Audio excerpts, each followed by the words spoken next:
ഞാൻ സുരേന്ദ്രൻ നായർ, അമേരിക്കയിലെ ഹൂസ്റ്റണിൽ നിന്നാണ് സംസാരിക്കുന്നത്. 2005 അവസാനത്തിൽ കേരളത്തിൽ നിന്ന് അമേരിക്കയിലേക്ക് കുടുംബസമേതം കുടിയേറി. ഏകദേശം 20 വർഷമായിട്ട് അമേരിക്കയുടെ സാമൂഹിക, സാംസ്കാരിക, സാഹിത്യ രംഗങ്ങളിലൊക്കെ വളരെ സജീവമായി ഇടപെടുകയും പ്രവർത്തിക്കുകയും ചെയ്തു വരുന്നു. എൻ്റെ അമേരിക്കയിലെ വരവിന് മുമ്പ് ഞാൻ യൂണിവേഴ്സിറ്റി കോളേജിൽ നിന്ന് എക്കണോമിക്സിൽ, ധനതത്വശാസ്ത്രത്തിൽ BA കംപ്ലീറ്റ് ചെയ്യുകയും അത് കഴിഞ്ഞിട്ട് ലാ അക്കാഡമിയിൽ LLBക്ക് ജോയിൻ ചെയ്യാൻ എല്ലാ നടപടിയും പൂർത്തീകരിക്കുകയും ചെയ്തു.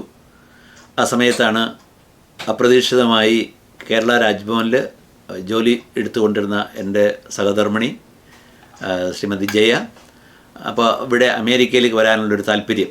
ആ സമയത്ത് അമേരിക്കൻ ഹെൽത്ത് ഫീൽഡിൽ നഴ്സുമാരുടെ ഒരു വലിയ ആവശ്യകത ഉണ്ടായി.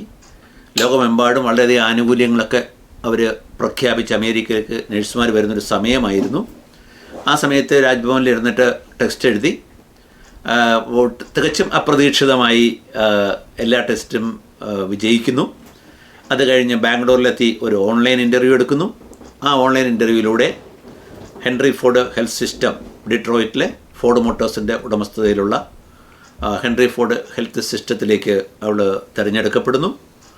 വളരെ പെട്ടെന്ന് ഞങ്ങൾ കുടുംബസമേതം അമേരിക്കയിലേക്ക് പറിച്ചു നടപ്പെട്ടു. അതിന് മുന്നേ തിരുവനന്തപുരത്തുണ്ടായിരുന്ന പ്രവർത്തന മേഖല വിടുമ്പോൾ കുറച്ചൊക്കെ ബുദ്ധിമുട്ടുണ്ടായിരുന്നു. ഞാൻ Kerala food and civil supplies ഡിപ്പാർട്ട്മെൻറ്റിൽ ജോലി ചെയ്യുകയായിരുന്നു. അതിനു മുമ്പ് കോളേജ് രംഗത്ത് വർക്ക് ചെയ്യുമ്പോഴും കലാ സാംസ്കാരിക രംഗങ്ങളിൽ സജീവമായിരുന്നു. അത്ര വലിയൊരു എഴുത്തുകാരനൊന്നും ആയിട്ടില്ല ഒരിക്കലും, പക്ഷെ നല്ലൊരു വായനക്കാരൻ അവർ ശ്രമിച്ചിട്ടുണ്ടായിരുന്നു. അറിയുന്ന കാര്യങ്ങളൊക്കെ വായിക്കുകയും അത് ആളുകളോട് സമ്മതിക്കുകയും തിരുവനന്തപുരത്ത് സായാഹ്നങ്ങളിൽ നടക്കുന്ന എല്ലാ സാഹിത്യ സാംസ്കാരിക വേദികളിലും പ്രേക്ഷകനായിട്ട് പങ്കെടുക്കുമായിരുന്നു. അത് OMC ഹാളിലായിരുന്നാലും കനകക്കുന്ന് പാലസിലായിരുന്നാലും വിദ്യാധിരാജ സഭയുടെ തീർത്ഥവാദ മണ്ഡപത്തിലെ ഓഡിറ്റോറിയത്തിലായിരുന്നാലും അങ്ങനെ ആ ഒരു കാലം അങ്ങനെയായിരുന്നു. ചെറുപ്പകാലം മുഴുവൻ അങ്ങനത്തെ കാര്യങ്ങളിൽ ഭയങ്കര താല്പര്യമായിരുന്നു. അത് കഴിഞ്ഞിട്ടാണ് ഗവൺമെൻറ് സർവീസിലേക്ക് എത്തുന്നത്. ഗവൺമെൻറ് സർവീസിലെത്തുമ്പോൾ സംഘടനാ രംഗത്ത് സജീവമായിരുന്നു. Kerala civil supplies officers association, അതുപോലെ കേരള NGO അസോസിയേഷൻ തുടങ്ങിയ സംഘടനകളിലൊക്കെ സംസ്ഥാന തലത്തിൽ പ്രവർത്തിക്കുവാൻ എനിക്ക് അവസരം കിട്ടിയിട്ടുണ്ട്. അങ്ങനെ സജീവമായിട്ട് ഔദ്യോഗിക ജീവിതവും അതോടൊപ്പം ഇത്തരം മലയാള ഭാഷയെ സംബന്ധിക്കുന്ന പ്രവർത്തനങ്ങളിലൊക്കെ വ്യാപൃതനായിരിക്കുന്ന സമയത്താണ് ഞങ്ങൾ തിരുവനന്തപുരത്ത് എഴുത്തച്ഛൻ്റെ പേരിലുള്ള എഴുത്തച്ഛൻ നാഷണൽ അക്കാഡമി, എല്ലാവരും കേട്ടിരിക്കും, തുഞ്ചൻ സ്മാരക സമിതി ആറ്റുകാൽ ഐരാണിമുട്ട. നമ്മുടെ യഥാർത്ഥ തുഞ്ചൻ പറമ്പ് കഴിഞ്ഞാൽ കേരളത്തിൽ ഭാഷാ പിതാവിൻ്റെ പേരിൽ പ്രവർത്തനം നടക്കുന്ന വളരെ ബൃഹത്തായൊരു സംഘടനയാണ് ആറ്റുകാൽ തുഞ്ചൻ സ്മാരകം. ആ തുഞ്ചൻ സ്മാരകത്തിൻ്റെ കീഴിൽ നമ്മൾ ഒരു എഴുത്തച്ഛൻ നാഷണൽ അക്കാഡമി രജിസ്റ്റർ ചെയ്യുകയും ആ എഴുത്തച്ഛൻ നാഷണൽ അക്കാഡമി നെയ്യാറ്റിൻകര മാരായമുട്ടം എന്ന് പറയുന്ന ഒരു ഗ്രാമപ്രദേശത്ത് ഒരു ഫാർമസി കോളേജ് ആരംഭിക്കുകയും ചെയ്തു. വളരെ നല്ല രീതിയിൽ നടക്കുന്ന ആ ഫാർമസി കോളേജിൻ്റെ ആരംഭകാല അംഗവും അതിൻ്റെ സജീവമായ ഒരു അംഗവുമാണ് ഇപ്പോഴും. നാട്ടിൽ ചെല്ലുമ്പോഴൊക്കെ എപ്പോഴും ഞാനവിടെ പോകാറുണ്ട്. അവർക്ക് തന്നെ നമ്മൾ തന്നെ ആ ഒരു ഹൈസ്കൂൾ നടത്തുന്നുണ്ട്. അതോടൊപ്പം ഒരു TTC, ടീച്ചേഴ്സ് ട്രെയിനിങ് സെൻറ്റർ നടത്തുന്നുണ്ട്. അങ്ങനെ കേരളത്തിൽ കഴിയുന്ന മേഖലകളിലൊക്കെ തന്നെ നമ്മുടെ സമൂഹത്തെയും നമ്മുടെ സഹജീവികളെയൊക്കെ സഹായിക്കുന്നതിനും അവരുടെ വിദ്യാഭ്യാസവും സാംസ്കാരികമായ ഉന്നതിക്ക് വേണ്ടി പ്രവർത്തിക്കുവാനും സമയം ചെലവഴിച്ചു കൊണ്ടിരിക്കുകയായിരുന്നു.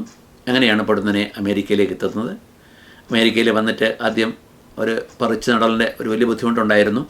നമുക്ക് ഭാഷാപരമായ പരിമിതികൾ, അതുപോലെ തന്നെ തൊഴിൽ സംബന്ധമായിട്ട് അവിടെ നിന്ന് വിട്ട് ഒരു പുതിയ മേഖല കണ്ടെത്താനുള്ള ഒരു ശ്രമം. ഭാര്യയ്ക്ക് ജോലിയായിട്ടാണ് ഇങ്ങോട്ട് വന്നത്. ആ സമയത്ത് 2 കുട്ടികളുണ്ടായിരുന്നു. മൂത്ത മകൾ നാട്ടിൽ BDSന് ജോയിൻ ചെയ്ത് കഴിഞ്ഞപ്പോഴാണ് ഇങ്ങോട്ട് വരേണ്ടി വന്നത്. അതും കുറച്ചൊരു ബുദ്ധിമുട്ടുണ്ടാക്കി. മകൻ സ്കൂളിലായിരുന്നു, ക്രൈസ്തവ സ്കൂളിലാണ് രണ്ടുപേരും പഠിച്ചത്. പക്ഷെ ഇവിടെ വന്നതിന് ശേഷം എനിക്ക് എടുത്തു പറയാനുള്ളൊരു നേട്ടം, വിദ്യാഭ്യാസ രംഗത്ത് അവർ രണ്ടുപേരും വളരെ നന്നായിട്ട് മുന്നേറാൻ കഴിഞ്ഞു. ഒരുപക്ഷെ നമുക്ക് കേരളത്തിൽ കിട്ടുന്നതിനേക്കാൾ എത്രയോ ഉയർന്ന ലെവലിലുള്ള ഒരു വിദ്യാഭ്യാസ സാഹചര്യം അമേരിക്കയിൽ കിട്ടി. തിരിഞ്ഞു നോക്കുമ്പോൾ ഏറ്റവും വലിയ കാര്യമായിട്ട് തോന്നുന്നത് അത് തന്നെയാണ്. എൻ്റെ മകള് ഡാലസിലാണ്, നീതു സുരേന്ദ്രൻ. അവൾ ഇപ്പോൾ ഇൻഫർമാറ്റിക്സിൽ മാസ്റ്റേഴ്സ് കഴിഞ്ഞിട്ട് ഇൻഫർമാറ്റിക്സ് ഫീൽഡിൽ വർക്ക് ചെയ്യുന്നു. മകൻ ഫാർമസിയിൽ PhD കഴിഞ്ഞിട്ട് ഒരു ജാപ്പനീസ് കമ്പനിയിൽ വർക്ക് ചെയ്യുന്നു. അങ്ങനെ കുട്ടികളുടെ വിദ്യാഭ്യാസം അവിടെ വെച്ച് അവസാനിപ്പിച്ച് വന്നുവെങ്കിലും വളരെ നല്ല രീതിയിൽ ഇവിടെ കണ്ടിന്യൂ ചെയ്യാൻ പറ്റി. അവർ രണ്ടുപേരും ഇപ്പം വിവാഹവും കഴിഞ്ഞ് കുടുംബജീവിതത്തിലാണ്. ഭാര്യയെ സംബന്ധിച്ചും അതുപോലെ തന്നെയാണ്. തൊഴിൽ രംഗത്ത് കൂടുതൽ സാധ്യതകൾ കണ്ടെത്താൻ ഈ രാജ്യത്ത് കഴിഞ്ഞു. നമ്മുടെ കേരളത്തിലൊക്കെ നമുക്കറിയാം, നമ്മളൊരു ജോലി പ്രവേശിച്ചാൽ ആ ജോലി തന്നെയാണ് അവസാനം വരെ ഇരിക്കുന്നത്. കാര്യമായിട്ടുള്ള ഒരു സാങ്കേതിക പുരോഗതിക്ക് ഉള്ള സാധ്യതകൾ കിട്ടാറില്ല. പക്ഷെ ഇവിടെ അങ്ങനെയല്ല. ഏത് ലൈസൻസ് എടുത്താലും, ഒരു പ്ലംബറായാലും ഒരു ഇലക്ട്രീഷ്യനായാലും, അമേരിക്കയെ സംബന്ധിച്ച് നമ്മൾ കാണുന്ന ഏറ്റവും വലിയ പ്രത്യേകത ആ രംഗത്ത് അവർ അപ് ടു ഡേറ്റ് ആയിരിക്കണം. അതായത് കാലത്തിനനുസൃതമായി കാര്യങ്ങൾ മനസ്സിലാക്കിയിരിക്കണം. അങ്ങനെ ഭാര്യയും സന്തോഷപരമായ ഒരു ജീവിതമാണ് നയിക്കുന്നത്. കാരണം അവർ ജോലി ചെയ്യുന്ന ഫീൽഡിൽ, നഴ്സിംഗ് ഫീൽഡിൽ വളരെ അപ്ഡേറ്റഡ് ആയിട്ട് പുതിയ കാര്യങ്ങൾ പഠിക്കാനും, ഇപ്പോൾ വർക്ക് ചെയ്യുന്നത് ലോകത്തിലെ തന്നെ ഏറ്റവും വലിയ ക്യാൻസർ റിസർച്ച് സെൻ്ററായ MD ആൻഡേഴ്സണിലാണ്. അപ്പോൾ അങ്ങനെയൊക്കെ നോക്കുമ്പോൾ അങ്ങനെ കുടുംബ പശ്ചാത്തലം അതൊക്കെ അങ്ങനെ തുടരുന്നു. ആ സമയത്താണ് ഞാൻ ഹെൻറി ഫോർഡ് ഹെൽത്ത് സിസ്റ്റത്തിൽ തന്നെയാണ് വർക്ക് ചെയ്തത്. 15 വർഷം അവിടെ വർക്ക് ചെയ്തു. 21 വർഷം നാട്ടിൽ സിവിൽ സപ്ലൈസ് ഡിപ്പാർട്ട്മെൻറ്റിൽ വർക്ക് ചെയ്തു. ഈ 15 വർഷം ഡീട്രോയിറ്റിൽ ഔദ്യോഗിക ജീവിതത്തോട് തുടരുമ്പോൾ തന്നെയാണ് ഞാൻ ഇവിടുത്തെ ഒരു പൊതുപ്രവർത്തന മേഖല തിരഞ്ഞെടുക്കുന്നത്. ഡീട്രോയിറ്റ് മലയാളി അസോസിയേഷനിൽ സജീവമാകുന്നു. കാരണം സമൂഹത്തോടൊപ്പം നിൽക്കുവാൻ എപ്പോഴും ഇഷ്ടപ്പെടുന്ന ഒരാളാണ് ഞാൻ. ജനങ്ങളുടെ ഇടയിൽ നിൽക്കാനും അവരുമായിട്ട് സഹകരിക്കാനും അവരെ കാര്യങ്ങളിൽ ഇടപെടാനും എനിക്ക് അവരുടെ സഹകരണം കിട്ടാനും എപ്പോഴും താല്പര്യമുള്ള തികഞ്ഞ ഒരു സാമൂഹ്യ ജീവിയായിട്ട് തുടരാനാണ് എനിക്ക് ആഗ്രഹം. അങ്ങനെയാണ് ഡീട്രോയിറ്റ് മലയാളി അസോസിയേഷനിൽ സജീവമാകുന്നു. എടുത്തു പറയത്തക്ക കാര്യം, ഒരു നേട്ടം എന്ന് പറയുന്നത് ലൈഫിൽ അവിടെ മിഷിഗൻ മലയാളി ലിറ്റററി അസോസിയേഷൻ അഥവാ മിലൻ എന്ന് പറഞ്ഞൊരു മലയാളികളുടെ കൂട്ടായ്മയുണ്ടായിരുന്നു. ആ കൂട്ടായ്മയിൽ 4 വർഷം അതിൻ്റെ പ്രസിഡൻ്റായിട്ട് പ്രവർത്തിക്കുവാൻ അവസരം കിട്ടി. അത് എൻ്റെ ജീവിതത്തിലെ ഏറ്റവും അസുലഭകരമായ അവസരമായിട്ട് ഞാൻ കണക്കാക്കുന്നു. MN കാരശ്ശേരി, M മുകുന്ദൻ, അത് തുടങ്ങി ഒരു വലിയൊരു നിരയുണ്ട്. ഞാൻ എല്ലാവരും പേര് ഇപ്പോൾ അങ്ങോട്ട് ഓർക്കുന്നില്ല. ഒരു വലിയ നിര സാഹിത്യകാരന്മാർക്ക് വേദി ഒരുക്കുവാനും അവരുമായിട്ട് സംവദിക്കാനും രാമനുണ്ണി, വളരെ പ്രഗത്ഭരായ ഒരുപാട് വിഷ്ണുനാരായണൻ നമ്പൂതിരി സാറ്, ചെമ്മനം ചാക്കോ തുടങ്ങി കുറേ സാഹിത്യകാരന്മാരെ ഹോസ്റ്റ് ചെയ്യാനും അവർക്ക് വേദി ഒരുക്കാനും അവരുമായി മലയാള സാഹിത്യപരമായ കാര്യങ്ങൾ സംവദിക്കുവാനും അവസരം കിട്ടി. അതുപോലെ തന്നെ ഞാൻ എൻ്റെ അവിടെ പ്രസിഡൻ്റായിട്ട് സേവനം ചെയ്യുമ്പോഴാണ് ലാന എന്ന് പറയുന്ന അമേരിക്കയിലെ സാഹിത്യകാരന്മാരെ ഒരു ദേശീയ കൂട്ടായ്മയുണ്ട്. അതിൻ്റെ ഒരു 3 ദിവസം നീണ്ടു നിൽക്കുന്ന പരിപാടി ഡോക്ടർ ജോർജ് ഓണക്കൂർ 3 ദിവസവും ആദ്യവസാനം ആ പരിപാടി പങ്കെടുത്തു. അമേരിക്കയിലെ മലയാള ഭാഷ സ്നേഹിക്കുന്നവരും മലയാള ഭാഷയെ സ്നേഹിക്കുന്നവരും എഴുതാൻ താല്പര്യമുള്ളവരും വളരെയധികം താല്പര്യപൂർവ്വം പങ്കെടുത്ത ഒരു അവിസ്മരണീയമായ സംഭവമായിരുന്നു ലാനയുടെ ഡിട്രോയിറ്റിലെ കൺവെൻഷൻ. അതിലും ഒരു പ്രധാന പങ്കാളിയായിട്ട് നിൽക്കുവാനും സംഘടിപ്പിക്കുവാനും അവസരം കിട്ടിയിട്ടുണ്ട്. ജോർജ് ഓണക്കൂർ സാർ എന്ന് പറയുന്ന വളരെ ഭാഷയിൽ ഇത്രയും സ്നേഹിക്കുന്ന വളരെ ദീർഘകാലം അധ്യാപക വൃത്തിയിൽ നിന്ന അദ്ദേഹവുമായിട്ട് ആ 3 ദിവസം പൂർണ്ണമായിട്ട് ചിലവഴിക്കാൻ കഴിഞ്ഞു. ആ സൗഹാർദ്ദം ഇപ്പോഴും ഒരു നിധി പോലെ ഞാൻ മനസ്സ് സൂക്ഷിക്കുന്നു. തിരുവനന്തപുരത്ത് ഞാൻ എത്തുമ്പോഴൊക്കെ തന്നെ അദ്ദേഹത്തെ കാണാറുണ്ട്, അദ്ദേഹവുമായി ആശയവിനിമയം നടത്താറുണ്ട്. അതുപോലെ തന്നെ ഇതിനെനിക്ക് പ്രേരണ തന്ന മറ്റൊരു ഗുരുനാഥൻ എന്ന് പറയുന്നത് ഡോക്ടർ ശൂരനാട് കുഞ്ഞമ്പിള്ള. എല്ലാവർക്കും അറിയാം, അദ്ദേഹം ജീവിതത്തിൻ്റെ അവസാന സമയം വരെ മലയാള ഭാഷയ്ക്ക് വേണ്ടിയും മലയാള ഭാഷ ലിപി പരിഷ്കരണത്തിലുമൊക്കെ വളരെ സജീവമായ പങ്കുവഹിച്ച ആളാണ്. അദ്ദേഹത്തിനോട് ഉള്ള ചുരുങ്ങിയ നാളുകൾ ചിലവഴിക്കാൻ എനിക്ക് അവസരം കിട്ടിയിട്ടുണ്ട്. ഒരു വലിയ കാര്യം എനിക്ക് എടുത്തു പറയാനുള്ളത്, നമ്മൾ അത്തരം ആളുകളോട് കൂടെ ഇരിക്കുമ്പോഴാണ് നമ്മുടെ പരിമിതികളും നമ്മുടെ അജ്ഞതകളും നമ്മൾ ശരിക്കും ഓർമ്മിപ്പിച്ചെടുക്കുന്നത്. അപ്പോൾ അവരോടൊപ്പമൊക്കെ വലിയ ആളുകളോടുള്ള സഹവാസം, അവരുമായിട്ട് ഉള്ള സാമീപ്യം നമ്മളിലുണ്ടാക്കുന്ന മാറ്റം വളരെ വലുതായിരിക്കും. അത് ബൗദ്ധികമായിട്ടായിരുന്നാലും ജീവിത രീതിയിലായിരുന്നാലും അങ്ങനെയൊക്കെ ഉള്ള വലിയ ഒരു സമ്പത്ത്, സാഹിത്യരംഗത്തുള്ള ഒരു അനുഭവ സമ്പത്ത് മിഷിഗണിലെ ഒരു 19 വർഷത്തെ ജീവിതം എനിക്ക് സമ്മാനിച്ചു. അങ്ങനെ ഡിട്രോയിറ്റ് മിഷിഗൻ എന്ന് പറയുന്ന സ്ഥലത്ത് 19 വർഷം സജീവമായിട്ട് ഈ സാഹിത്യരംഗത്തും അതുപോലെ മലയാളികളെ സംഘടിപ്പിക്കുന്ന കാര്യത്തിലും അതോടൊപ്പം മലയാളം ക്ലാസ് നടത്തുന്ന കാര്യത്തിലും ഡിട്രോയിറ്റ് മലയാളി അസോസിയേഷൻ്റെ ആഭിമുഖ്യത്തിൽ ഒരു മലയാളം ക്ലാസ് അവിടെ ആരംഭിച്ചു. അതിപ്പോഴും നമ്മുടെ നാട്ടിലുള്ള സർക്കാരിൻ്റെ ഒരു ഏജൻസി മലയാളം മിഷനുമായിട്ട് ചേർന്നിട്ട് മലയാളം ക്ലാസ് നടന്നുകൊണ്ടേയിരിക്കുന്നു. അവിടെ 200ഓളം കുട്ടികളെ മലയാള ഭാഷയുടെ ലിപിയും അത്യാവശ്യം എഴുതുവാനും വായിക്കുവാനും പഠിപ്പിക്കുവാനും നമുക്ക് കഴിഞ്ഞിട്ടുണ്ട്. അതും ഒരു നല്ല നമ്മുടെ ജീവിതത്തിൽ എടുത്തു പറയാവുന്ന ഒരു നേട്ടമായിട്ട് ഞാൻ കാണുന്നു. അപ്പോൾ ഭാഷയാണ് നമ്മുടെ സംസ്കാരത്തെ രൂപപ്പെടുത്തുന്നത്. ഭാഷയിൽ നിന്നാണ് നമ്മുടെ അടിസ്ഥാനപരമായ ജീവിത വീക്ഷണം രൂപപ്പെടുന്നത് എന്ന് വിശ്വസിക്കുന്ന ആളാണ് ഞാൻ.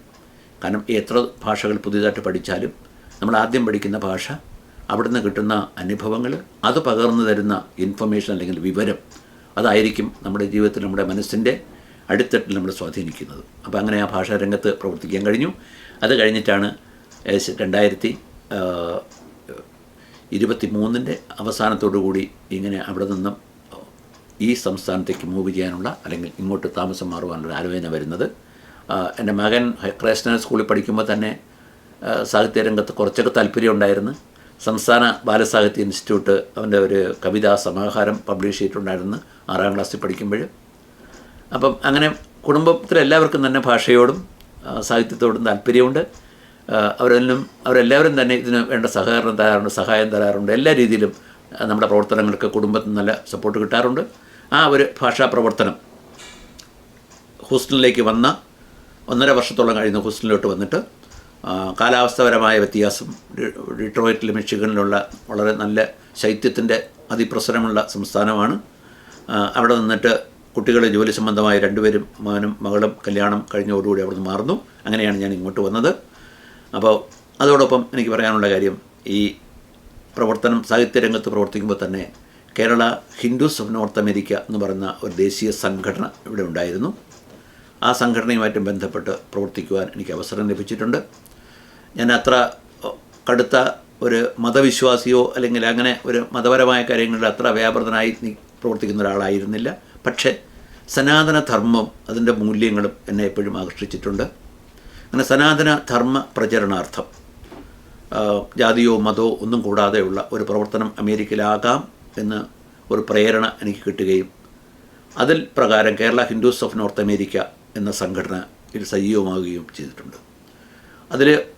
അതിൻ്റെ പ്രവർത്തന വഴിയിൽ അതിൻ്റെ പിന്നിട്ട വർഷങ്ങളിൽ 2015-17 കാലഘട്ടത്തിൽ അതിൻ്റെ ദേശീയ പ്രസിഡൻ്റായിട്ട് പ്രവർത്തിക്കുവാൻ എനിക്ക് അവസരം ലഭിച്ചിട്ടുണ്ട്. അത് ആ സംഘടനയുടെ തന്നെ ചരിത്രത്തിലൊരു മാറ്റമായിരുന്നു. അന്നുവരെ ഇവിടെ വർഷങ്ങളായി പ്രവർത്തിച്ച ആളുകൾ, ഇവിടെ മറ്റ് പല രംഗങ്ങളിലെ വ്യക്തിമുദ്ര പതിപ്പിച്ച ആളുകൾ മാത്രം കിട്ടുന്ന ഒരു സ്ഥാനം. പക്ഷെ ചുരുങ്ങിയ നാളുകൾ കൊണ്ട് അതിനുണ്ടായിരുന്ന യുവാക്കളുടെയൊക്കെ നിർബന്ധ ബുദ്ധിയും അവരുടെ സഹകരണവും എല്ലാം കൊണ്ട് അതിൻ്റെ പ്രസിഡൻ്റാകാൻ കഴിഞ്ഞു. അതിൻ്റെ ഒരു പ്രധാനപ്പെട്ട ആക്ടിവിറ്റി എന്ന് പറയുന്നത് അമേരിക്കയിലെമ്പാടും സനാതനധർമ്മം പഠിപ്പിക്കുക, പ്രചരിപ്പിക്കുക. മതത്തിനും മറ്റ് വിശ്വാസങ്ങൾക്കും അതീതമായിട്ട് മതവിശ്വാസങ്ങൾക്ക് അതീതമായിട്ട് മറ്റ് സാമൂഹിക വിവേചനങ്ങൾക്കൊക്കെ എതിരായിട്ട് സനാതനധർമ്മത്തിൻ്റെ മൂല്യങ്ങളിലൂടെ നമുക്ക് യുവജനങ്ങളുടെ മൂല്യബോധം വളർത്തുക. ഈ സാങ്കേതികതയുടെ അതിപ്രസരം വളരെ കൂടുതലുള്ള രാജ്യമാണ് അമേരിക്ക. നമുക്കറിയാം അതിൻ്റെ ഒരു മേന്മ, അതിൻ്റെ ഒരു നൈപുണ്യം വളരെ വലുതാണ്. ലോകത്തെവിടെയും കിട്ടുന്നതിനേക്കാളും വലിയ സാങ്കേതിക സൗകര്യങ്ങളും അതിൻ്റെ അനന്തമായ സാധ്യതകളും ഉള്ള ഒരു രാജ്യമാണ് അമേരിക്ക. അപ്പോൾ ഇവിടെ വരുമ്പോൾ നമ്മുടെ ഭാരതീയ മൂല്യങ്ങളിലൂടെ അതോടൊപ്പം ചേർക്കാൻ കഴിഞ്ഞാൽ നമ്മുടെ കുട്ടികൾ അല്ലെങ്കിൽ നമ്മുടെ തലമുറ സമ്പന്നമായ ഒരു മാതൃക സൃഷ്ടിക്കാൻ കഴിയുമെന്ന് വിശ്വസിക്കുന്ന ആളാണ് ഞാൻ. അതായത് അമേരിക്കയുടെ സാങ്കേതിക മികവും ഭാരതം പഠിപ്പിച്ചുവിട്ട ഭാരതീയ മൂല്യങ്ങളും, ആ മൂല്യങ്ങൾ ഏകദേശം മറ്റു മതങ്ങളും ഒക്കെ പറയുന്ന മൂല്യങ്ങളൊക്കെ തുല്യമാണ്. പ്രമാണവും പ്രയോഗവും തമ്മിലുള്ള വ്യത്യാസമാണ് പലപ്പോഴും നമ്മളെ വ്യത്യാസപ്പെടുത്തുന്നത് സമൂഹങ്ങളെ. അല്ലെങ്കിൽ ചേരുതലുണ്ടാവുന്നത് അവിടെ വരുമ്പോഴാണ്.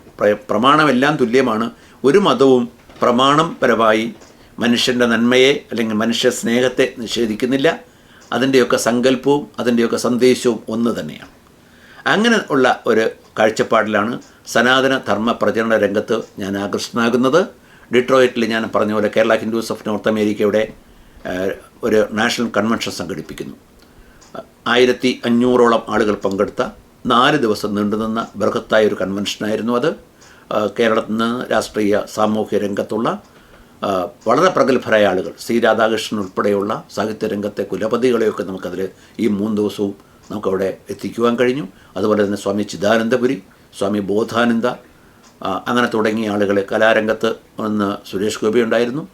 അതുപോലെ തന്നെ സിനിമാ രംഗത്ത് നിന്ന് ഒത്തിരി ആൾക്കാരെ നമുക്ക് കൊണ്ടുവരാൻ കഴിഞ്ഞിരുന്നു. അങ്ങനെ സാംസ്കാരിക രംഗത്തിൻ്റെയും നമ്മുടെ ആധ്യാത്മിക രംഗത്തിൻ്റെയും ഒരു സമന്വയമായ ഒരു സംഗമവേദിയായി 3 ദിവസം അവിടെ കൺവെൻഷൻ 1500ഓളം ആളുകളെ സംഘടിപ്പിച്ചുകൊണ്ട്, എനിക്ക് തോന്നുന്നു KHNയുടെ ചരിത്രത്തിൽ ഏറ്റവും കൂടുതൽ ആളുകൾ പങ്കെടുത്ത ഒരു കൺവെൻഷൻ സംഘടിപ്പിക്കുവാൻ ഉള്ള ഒരു നിയോഗമായിട്ടാണ് ഞാൻ കാണുന്നത്. ഇതൊക്കെ എപ്പോഴും ജീവിതത്തിൽ കിട്ടുന്ന അവസരങ്ങളല്ല. ആ അവസരം എനിക്ക് വരികയും കഴിവിൻ്റെ പരമാവധി അതിൻ്റെ കൂടെ നിൽക്കുവാനും അത് വിജയിപ്പിക്കുവാനും സാധിച്ചു. അത് എടുത്തു പറയാവുന്ന ഒരു നേട്ടം തന്നെയാണ്. അപ്പോൾ അത് കഴിഞ്ഞിട്ടാണ് നമ്മൾ ആ കൺവെൻഷനൊക്കെ നടത്തി അവിടെ നിന്ന് ഒരു ദേശീയ രംഗത്ത് ഉള്ള മാധ്യമ ശ്രദ്ധയൊക്കെ വരുന്നു. അതിനുശേഷമാണ് ശരിക്കും കാര്യമായിട്ട് ഞാൻ ഇവിടുത്തെ മലയാള മാധ്യമങ്ങളിലൊക്കെ എഴുതാൻ തുടങ്ങുന്നത്. ആനുകാലികങ്ങളെ വിഷയങ്ങളെ സംബന്ധിച്ച് എൻ്റെ പരിമിതമായ അറിവിൽ നിന്നുകൊണ്ട് സമൂഹത്തിന് കഴിയുന്ന അഭിപ്രായങ്ങൾ പങ്കുവയ്ക്കുകയും അവരിൽ നിന്ന് അഭിപ്രായങ്ങൾ ഉൾക്കൊള്ളുകയും ചെയ്യുന്ന ഒരു രീതിയിലാണ് ഇപ്പം പ്രവർത്തിച്ചു വരുന്നത്. ഹൂസ്റ്റണിൽ ഇവിടെ കേരള ഹൂസ്റ്റൺ റൈറ്റേഴ്സ് ഫോറമുണ്ട്. അതിൽ സജീവമായിട്ട് ഞാൻ പ്രവർത്തിക്കാറുണ്ട്. അതോടൊപ്പം തന്നെ മലയാളം സൊസൈറ്റിയുണ്ട്. ഇപ്പം മറ്റെന്തിനേക്കാളേറെ സംസ്കാരത്തിനും ഭാഷയെയും സ്നേഹിക്കുന്ന ഒരാളാണ് ഞാൻ. ഭാഷാപരമായി നമുക്ക് ഒരുപാട് സമ്പത്തുണ്ട്. മലയാള ഭാഷ ഒരുപക്ഷെ ചെറിയ ഭാഷ എന്ന് പറയുന്നു എങ്കിൽ പോലും നമ്മൾ ആ ഭാഷയിൽ ഒരുപാട് സമ്പത്തുണ്ട്. പക്ഷെ നമുക്ക് ഈ ആംഗലേയ സാഹിത്യമൊക്കെ വന്ന കാലത്ത് ട്രാൻസ്ലേഷനിലും ഒക്കെ ഉണ്ടായ പരിമിതികൾ കൊണ്ടാണ് ഒരുപക്ഷെ നമ്മുടെ കൃതികൾ ലോകത്തെത്താത്തത്. ഭാരതത്തിൻ്റെ വളരെ ഈടുറ്റ കൃതി ഇപ്പോൾ ആണ് പലത് കണ്ടുപിടിക്കപ്പെടുന്നത് തന്നെ. ജർമ്മൻകാരൊക്കെ പണ്ട് പറഞ്ഞിരുന്ന കാര്യങ്ങൾ തെളിഞ്ഞു വരുന്നേ ഉള്ളൂ. അപ്പോൾ അങ്ങനെ ഉള്ളൊരു വലിയ സമ്പത്തുള്ള ഒരു സമൂഹമാണ് ഭാരതീയരാകെ ഒന്നാകെ നോക്കുമ്പോൾ. ഇപ്പോൾ കാളിദാസനായിരുന്നാലും മഹാകവി കാളിദാസൻ്റെ എഴുത്തുകളൊക്കെ തന്നെ നമ്മുടെ ഷേക്സ്പീരിയൻ സാഹിത്യം പഠിക്കുമ്പോഴാണ് മനസ്സിലാവുന്നത് എത്രത്തോളം അതുമായിട്ട് ഒത്തുപോകുന്നതായിരുന്നു എന്നുള്ളത്. ഇപ്പോൾ ഒഡീസി വായിക്കുമ്പോഴോ അല്ലെങ്കിൽ അതുപോലെ തന്നെ കഴിഞ്ഞ കാലത്ത് ഗ്രീക്ക് സാഹിത്യം വായിക്കുമ്പോഴൊക്കെയാണ് മനസ്സിലാവുന്നത് അതിനേക്കാളൊക്കെ എത്രയോ മുന്നിൽ സഞ്ചരിച്ച ഒരു വലിയ സാംസ്കാരിക പൈതൃകം നമുക്കുണ്ടായിരുന്നു. അവിടെ വിവേചനമില്ലായിരുന്നു, അവിടെ വിദ്വേഷമില്ലായിരുന്നു. അതൊക്കെ പിന്നാലെ വന്ന സംഘടിതം വിഭാഗങ്ങൾ ഈ മതങ്ങളെയൊക്കെ ഉപയോഗിക്കാൻ തുടങ്ങിയപ്പോഴാണ് വിദ്വേഷങ്ങൾ ഉണ്ടായതെന്ന് വിശ്വസിക്കുന്ന ആളാണ് ഞാൻ. അപ്പോൾ നന്മയും സന്ദേശവും എല്ലാവരും നൽകുന്നത് ഒന്ന് തന്നെയാണ്. അതിനെ പ്രചരിപ്പിക്കുവാൻ അമേരിക്കയിൽ അവസരം കിട്ടുന്നു എന്നുള്ളത് ജീവിതത്തിൻ്റെ വലിയ ഒരു അഭിമാനമായി ഞാൻ കാണുന്നു. അതാണ് എനിക്ക് നൽകുന്ന എല്ലാ കാലത്തെയും ഊർജ്ജം. എല്ലാ തരത്തിലുള്ള ആൾക്കാരുമായി ബന്ധപ്പെടാൻ കഴിയുന്നു. ഇപ്പോൾ ഡിട്രോയിറ്റ് ഞാൻ ആദ്യം സൂചിപ്പിച്ച കൺവെൻഷൻ തന്നെ ഇവിടെ നിന്ന് അമേരിക്കയിൽ നിന്ന് സ്റ്റീഫൻ നാപ്പ് അങ്ങനെ തുടങ്ങിയ ഒരുപാട് ചിന്തകരെ പങ്കെടുപ്പിക്കുവാൻ കഴിഞ്ഞു. ഈ അമേരിക്കൻ ആംഗലേയ സാഹിത്യവും അവരുടെ ചിന്താഗതിയും ഭാരതീയ മൂല്യങ്ങളും സംവദിക്കുന്ന വേദികൾ കണ്ടെത്താനും അത് ആളുകളിലേക്ക് എത്തിക്കുവാനും കഴിഞ്ഞു എന്നുള്ളതാണ് സംഘടനാ പ്രവർത്തനം കൊണ്ട് നമുക്ക് നേടാൻ കഴിഞ്ഞ ഒരു കാര്യം. അതിലാണ് എനിക്ക് സന്തോഷമുള്ളത്. ആ പ്രവർത്തനമാണ് ഇപ്പോഴും തുടർന്നുകൊണ്ടേയിരിക്കുന്നത്. എൻ്റെ സ്വകാര്യമായ ജീവിതത്തെക്കുറിച്ച് പറഞ്ഞാൽ ഞാൻ ജനിച്ചത് തിരുവനന്തപുരത്ത് വട്ടിയൂർക്കാവിലാണ്. വട്ടിയൂർക്കാവിനടുത്ത് തിട്ടമംഗലം എന്ന് പറയുന്നൊരു സ്ഥലത്താണ്. വട്ടിയൂർക്കാവിൻ്റെ പ്രാധാന്യം ചരിത്രം പഠിച്ചിട്ടുള്ള ആളുകൾക്കറിയാം. സ്വാതന്ത്ര്യ സമരം തിരുവിതാംകൂറിലൊക്കെ വരുന്ന സമയത്ത് വട്ടിയൂർക്കാവ് പ്രക്ഷോഭം, വട്ടിയൂർക്കാവിൽ വളരെയധികം സ്വാതന്ത്ര്യദാഹികളായ ആളുകൾ നിവസിച്ചിരുന്ന ഒരു കാലഘട്ടമായിരുന്നു അന്ന്. അങ്ങനെ കേരളത്തിൻ്റെ സ്വാതന്ത്ര്യ സമര ചരിത്രത്തിൽ, ഇന്ത്യയുടെ സ്വാതന്ത്ര്യ സമര ചരിത്രത്തിൽ ഇടം പിടിച്ചൊരു സ്ഥലമാണ് വട്ടിയൂർക്കാവ്. അതിനടുത്തുള്ള ഒരു ഗ്രാമത്തിലാണ് എൻ്റെ ജനനം. ഇന്ന് അത് ഗ്രാമമൊന്നുമല്ല, തിരുവനന്തപുരം സിറ്റിയുടെ അവിഭാജ്യമായ ഭാഗം തന്നെയാണ്. അവിടെയാണ് ജനിക്കുന്നത്. ഒരു കർഷക കുടുംബത്തിലാണ് ഞാൻ ജനിക്കുന്നത്. എൻ്റെ അച്ഛൻ്റെയും അമ്മയുടെയും നാട് തിരുവനന്തപുരം തന്നെയാണ്. അച്ഛൻ്റെ പേര് വാസുദേവൻ നായർ, അമ്മ സുകുമാരിയമ്മ. അവിടെ പ്രാഥമിക വിദ്യാഭ്യാസം നടത്തുന്നത് തിരുമല സ്കൂളിലാണ്, UPS സ്കൂളിലാണ്. അതും കഴിഞ്ഞിട്ട് ഞാൻ സെൻറ്റ് ജോസഫ് സ്കൂളിലാണ് എൻ്റെ ഹൈസ്കൂൾ വിദ്യാഭ്യാസം പൂർത്തിയാക്കുന്നത്. ഈശോ സഭ വൈദിക നടത്തുന്ന ആ വിദ്യാലയം അന്ന് തിരുവനന്തപുരത്ത് ഏറ്റവും പ്രമുഖമായ ഒരു സ്കൂളായിരുന്നു സെൻറ്റ് ജോസഫ് ഹൈസ്കൂള്. തിരുവനന്തപുരത്ത് ജനറൽ ഹോസ്പിറ്റലിന് നേരെ അഭിമുഖമായി സ്ഥിതി ചെയ്യുന്ന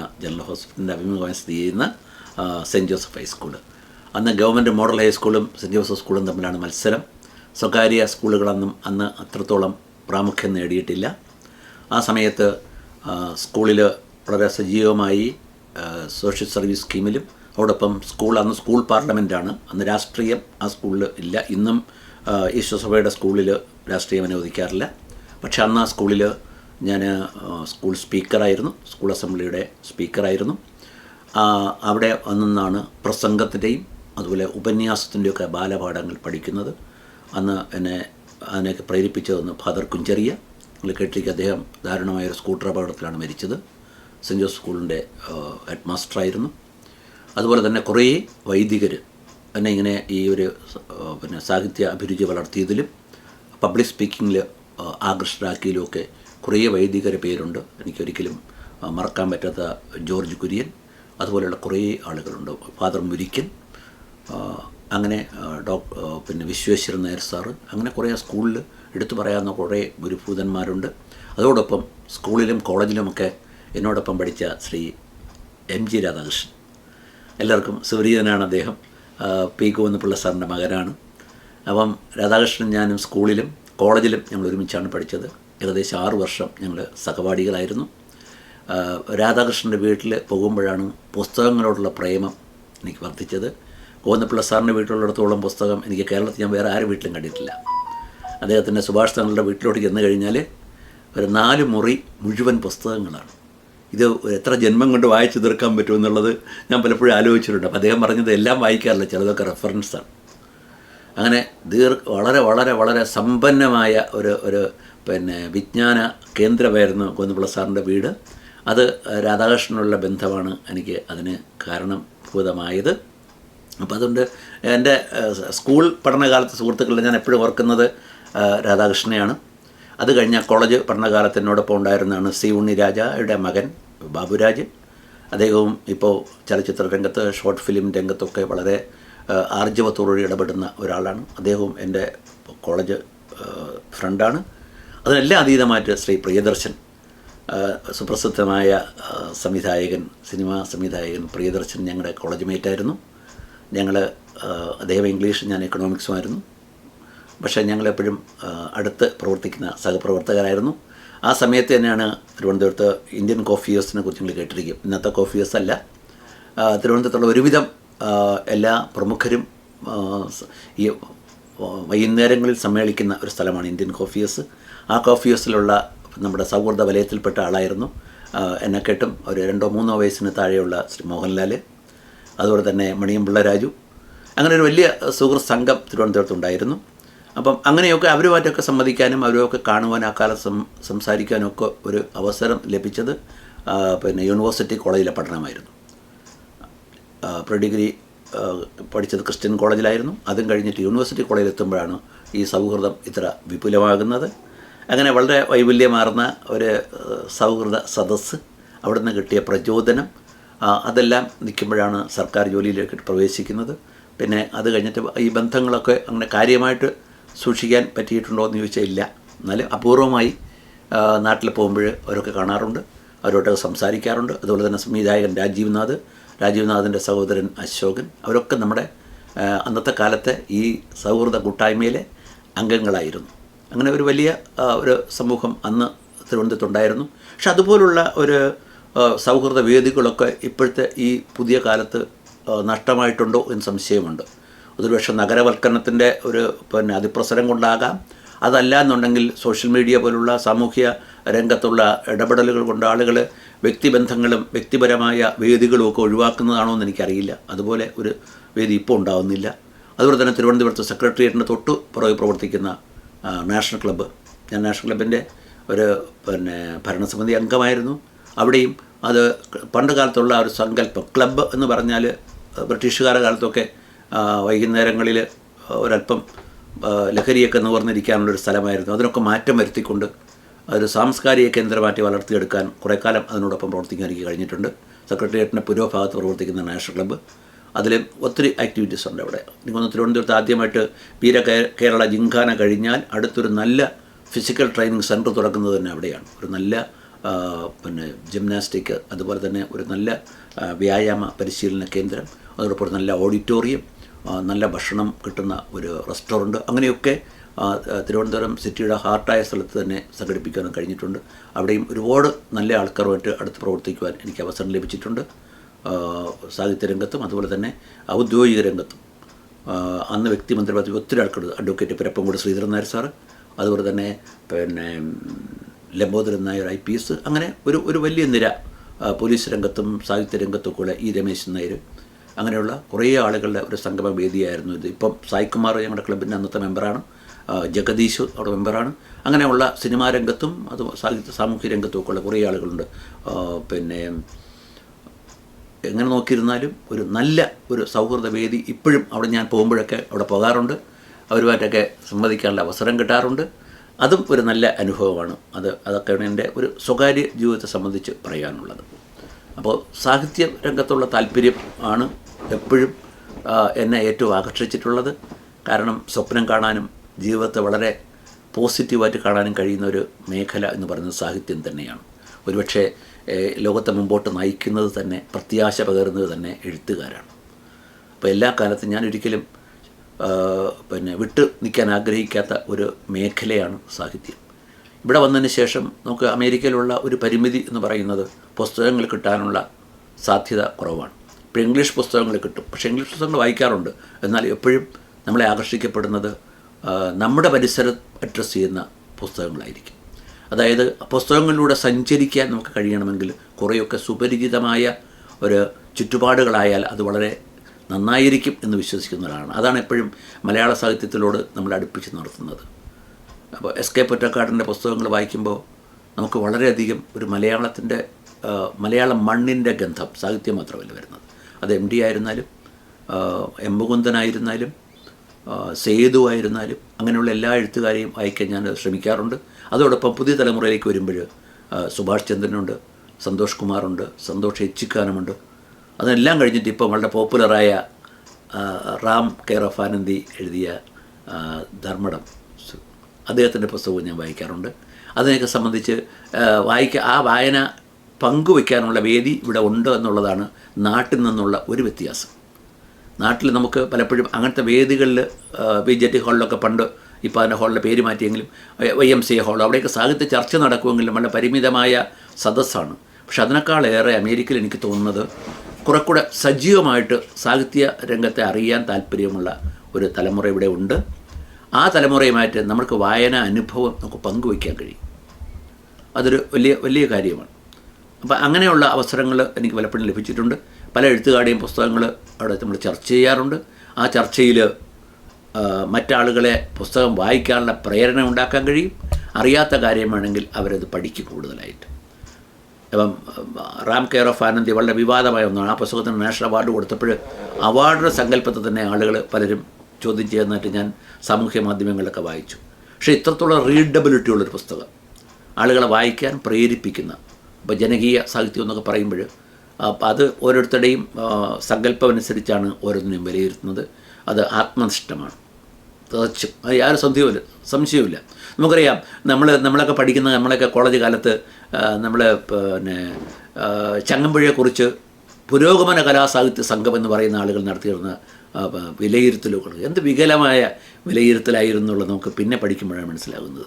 ചങ്ങമ്പുഴയെ പോലെ ഇത്രയും ആളുകളെ ആകർഷിക്കാൻ കഴിഞ്ഞ ഒരു എഴുത്തുകാരൻ, താൻ എഴുതിയ പുസ്തകം പഠിപ്പിക്കുന്നതിന് വേദിയാകാൻ കഴിഞ്ഞ ഒരാൾ, അങ്ങനെയുള്ള ഒരാളിനെ പോലും ചില രാഷ്ട്രീയ താല്പര്യങ്ങളുടെ പുറത്ത്, രാഷ്ട്രീയത്തിലുണ്ടാകുന്ന ഗ്രൂപ്പിസത്തിൻ്റെ പുറത്ത് സാഹിത്യത്തെ മലീമസമാക്കാൻ ശ്രമിച്ചിട്ടുള്ള ഒരുപാട് അവസരങ്ങൾ കേരളത്തിലുണ്ട്. അപ്പോൾ ദീർഘമായി അതിനെക്കുറിച്ച് ഞാൻ പറയുന്നില്ല. ആ പ്രവണതയ്ക്ക് പക്ഷേ ഒരു മാറ്റം വന്നിട്ടുണ്ടെന്നാണ് ഇപ്പോൾ തോന്നുന്നത്. പഴയതുപോലെ എഴുത്തുകാരെ അങ്ങനെ പൂർണ്ണമായി ചങ്ങലക്കിടാൻ കഴിയുന്നില്ല.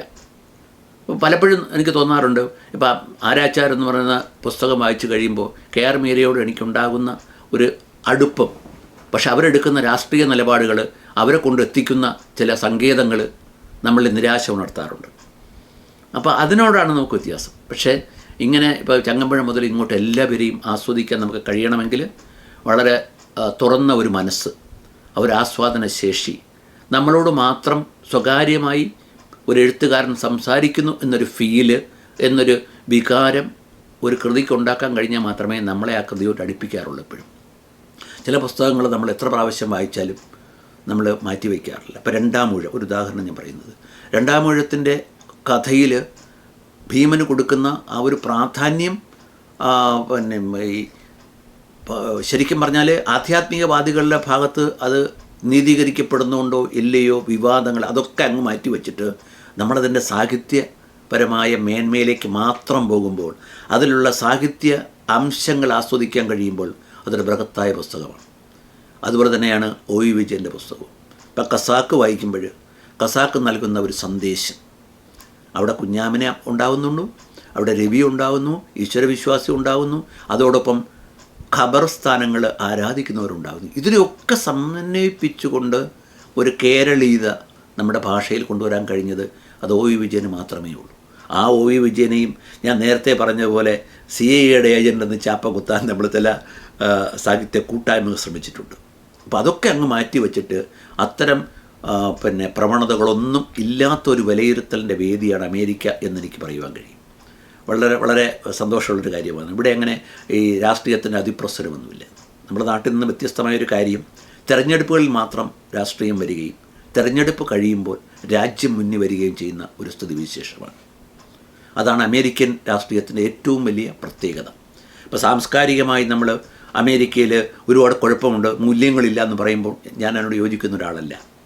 അമേരിക്കയിലും മൂല്യം ഉൾക്കൊണ്ടുകൊണ്ട് ജീവിക്കുന്ന ഒരുപാട് വിഭാഗങ്ങളുണ്ട്. അപ്പോൾ ഇതിനൊക്കെ നമുക്ക് ഉൾക്കൊള്ളാൻ കഴിയുന്നതിനെ ഉൾക്കൊള്ളുകയും അതിനെ വളർത്തുകയും ചെയ്യണം. ഈ രാഷ്ട്രീയ അതിപ്രസരമാണ് നമ്മുടെ സംസ്ഥാനത്തിനെ ഇത്രയും പിന്നോട്ട് കൊണ്ടുപോയെന്ന് ബലമായി വിശ്വസിക്കുന്ന ആളാണ് ഞാൻ. ഈ രാഷ്ട്രീയം ഉണ്ടാക്കിയെടുത്തതിൻ്റെ പിന്നിലൊക്കെ എന്ത് അജണ്ടയായിരുന്നാലും അത് നമ്മുടെ തലമുറയോട് ചെയ്ത ഏറ്റവും വലിയ ദ്രോഹമാണ്. ഇത്രയും യുവാക്കൾ നമ്മുടെ രാജ്യം വിട്ട് പുറത്തു പോകുന്ന ഒരു പ്രവണത ഈ ലോകത്ത് വേറെ ഒരു രാജ്യത്തിനില്ല. ഇസ്രായേലിനെ കുറിച്ച് നിങ്ങൾ പഠിച്ചിരിക്കും. ഈ ഏറ്റവും കൂടുതൽ യുവാക്കളെ അല്ലെങ്കിൽ രാജ്യത്ത് വളരുന്ന സമ്പത്തിനെ അവിടെ തന്നെ നിർത്തുന്ന ഒരു രാജ്യമാണ് ഇസ്രായേൽ. ഇസ്രായേലിൽ നിന്ന് നിങ്ങൾ ഒരാളിന് പുറത്തു പോയി പിന്നെ ജീവൻ തുടരാൻ വളരെയധികം പ്രതിബന്ധങ്ങളുള്ള രാജ്യമാണ്. കാരണം അവിടുത്തെ ഓരോ ബ്രെയിനിനെയും അവിടെ നിർത്തി അവർ ആ രാജ്യത്തിന് ഉപകരിക്കപ്പെടുന്നു. നമ്മളെ സംബന്ധിച്ചിടത്തോളം നമുക്ക് ഹ്യൂമൻ പവർ, മാൻ പവർ വളരെ കൂടുതലുണ്ട്. എങ്കിൽ പോലും നമ്മൾ പഠിപ്പിച്ച വളർത്തി വലുതാക്കുന്ന ആളുകൾ നമ്മുടെ രാജ്യത്ത് നിന്ന് വിട്ടുപോകുന്നത് നഷ്ടം തന്നെയാണ്. അതിന് യാതൊരു സംശയവുമില്ല. നമുക്ക് ആവശ്യം കഴിഞ്ഞ ആൾ പുറത്തു പോകുന്നതിൽ കുഴപ്പമില്ല. അല്ലാത്ത ആളുകൾ പോകുന്ന പ്രവണതയെക്കുറിച്ച് ചർച്ച ചെയ്യേണ്ട സമയം കഴിഞ്ഞിരിക്കുന്നു. എന്തുകൊണ്ട് നമ്മളെ കുട്ടികൾ കലാലയം വിട്ടു പോകുന്നു? കലാലയങ്ങളെല്ലാം രാഷ്ട്രീയ കലുഷിതമായതുകൊണ്ട് തന്നെയാണ് എന്ന് വിശ്വസിക്കുന്ന ഒരാളാണ് ഞാൻ. അപ്പോൾ നമ്മുടെ രാജ്യം, നമ്മുടെ രാജ്യത്തിൻ്റെ നിലനിൽപ്പ്, നമ്മുടെ ജനങ്ങളുടെ ഭൗതികമായ പുരോഗതി, അതിനനുയോജ്യമായ ഒരു രാഷ്ട്രീയ സംവിധാനം ഇനിയും വളർന്നു വരേണ്ടിയിരിക്കുന്നു. വെറും ഡോഗ്മാറ്റിസം, കാലഹരണപ്പെട്ട വരട്ട് തത്വശാസ്ത്രങ്ങളെ പിടിച്ചു നിൽക്കാതെ ഒരു മാറ്റം, അതാണ് അമേരിക്ക നമ്മളെമ്പാടും കാണുന്നത്.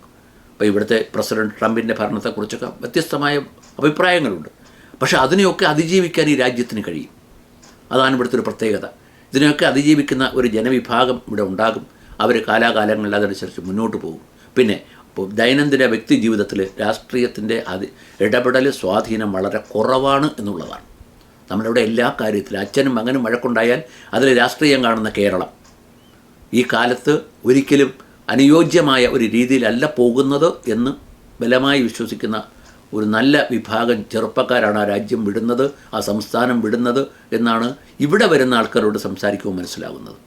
അമേരിക്കയിലെത്തുന്ന യുവാക്കളെയൊക്കെ പലപ്പോഴും അവരുമായിട്ട് സംവദിക്കാനും അവർക്ക് വേണ്ട സൗകര്യം ചെയ്തു കൊടുക്കാനൊക്കെ ഞങ്ങൾ ശ്രമിക്കാറുണ്ട്. അപ്പോൾ നമ്മൾ ചോദിക്കാറുണ്ട്, എന്തുകൊണ്ടാണ് ഇപ്പം 7 വർഷം 8 വർഷം അവിടെ പഠിച്ച് നമ്മുടെ രാജ്യത്തിൻ്റെ സമ്പത്ത് ഇത്രയും ഉപയോഗിച്ച് വിദ്യാഭ്യാസം പൂർത്തിയാക്കിയ നിങ്ങൾ ആ രാജ്യത്തെ സേവിക്കാതെ എന്തുകൊണ്ട് ഇങ്ങോട്ട് വന്നു എന്ന് പറയുമ്പോൾ അവസരങ്ങൾ തേടി എന്ന് പറയുന്നതോടൊപ്പം തന്നെ അവർ പറയുന്ന പ്രധാനപ്പെട്ടൊരു കാര്യം അവിടെയുള്ള എന്തിനും ഏതിനുമുള്ള രാഷ്ട്രീയ കലുഷിതമായ കലാലയ അന്തരീക്ഷം.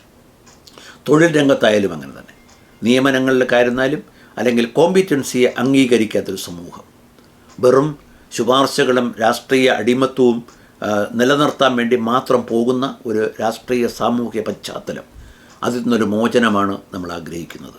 ഇപ്പോൾ ഏറ്റവും അവസാനം ഇപ്പോൾ ശശി തരൂർ എന്ന് പറയുന്ന ഞങ്ങളുടെ ട്രിവാൻഡ്രത്തെ MP, എന്തായാലും ഞങ്ങളുടെ അഭിമാനമുള്ള ഒരു MP ആയിരുന്നു. ഒരു രാഷ്ട്രീയ ബോധം നോക്കാതെ ആൾക്കാർ വോട്ട് ചെയ്യുന്ന ഒരു ഇലക്ഷനാണ് എപ്പോഴും ശശി തരൂർ കഴിഞ്ഞ 3 പ്രാവശ്യം മത്സരിച്ചപ്പോഴും കണ്ടത്. അപ്പോൾ എല്ലാവരും വോട്ട് ചെയ്തത് അദ്ദേഹത്തിൻ്റെ വീക്ഷണത്തിനാണ്. അദ്ദേഹം ഒരുപാട് സമുന്നതമായി ചിന്തിക്കുന്ന ഒരാളാണ്. പക്ഷേ ഏറ്റവും അവസാനം അദ്ദേഹം പറഞ്ഞ ഒരു പ്രസ്താവന, എൻ്റെ രാജ്യമാണ് ഏറ്റവും വലുത്, രാഷ്ട്രീയം രണ്ടാമതാണ്. അത് വലിയ വിവാദമായി. രാജ്യമുണ്ടെങ്കിലേ രാഷ്ട്രീയമുള്ളൂ. പക്ഷെ അത് മനസ്സിലാക്കാൻ എന്തുകൊണ്ടോ രാഷ്ട്രീയ അടിമത്വം ബാധിച്ച് നമ്മുടെ സമൂഹത്തിന് കഴിയുന്നില്ല. കക്ഷി രാഷ്ട്രീയം അത്രത്തോളം നമ്മുടെ കേരളത്തിൻ്റെ സാമൂഹ്യ പശ്ചാത്തലത്തെ മലീമസമാക്കിയിരിക്കുന്നു. അതാണ് എനിക്കിവിടെ നിന്ന് നോക്കുമ്പോൾ അവിടെ ഏകദേശം 2 പതിറ്റാണ്ട് അമേരിക്കയിൽ സഞ്ചരിച്ചിട്ട് അല്ലെങ്കിൽ ഇവിടെ താമസിച്ചിട്ട് ഇവിടെ നിന്ന് നോക്കിക്കാണുമ്പോൾ നമുക്ക് തോന്നുന്നത് അത് തന്നെയാണ്. ആ ഒരു സമാന അഭിപ്രായം തന്നെയാണ് ഇവിടെയുള്ള മലയാളി സമൂഹത്തിന് മിക്കവാറും എല്ലാവർക്കും ഉള്ളത്. അതാണ് അതിനെക്കുറിച്ച് എനിക്ക് പറയാനുള്ളത്.